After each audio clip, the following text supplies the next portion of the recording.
orchard of walnut trees. Again, we're just trying to create as many diverse income streams as possible. So if we have tree fruit, that's great, but if in a year like this year when the stone fruit set is not very good, then maybe we'll have an incredible walnut year. Our farm is so lucky. We have a Cache Creek that runs right along the border of our farm, and so we're able to use that as a water source, water in California being such a huge issue, and so we feel really blessed to have water rights to that creek.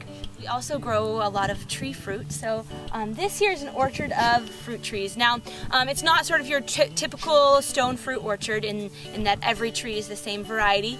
Instead, what we've tried to do is figure out a way to offer our customers fruit all summer long. So every row in this orchard is a different variety of peaches, and it starts on the far end of the orchard with the first spring variety. Our first variety of peach will come into season hopefully any day now.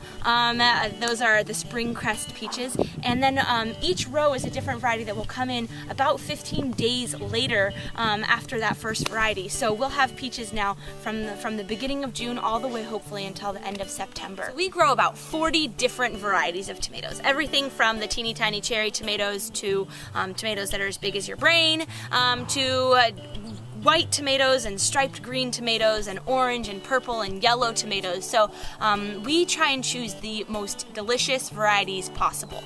And behind me is one of our tomato fields. Some cool things about tomatoes. We plant about 10,000 tomato plants per acre.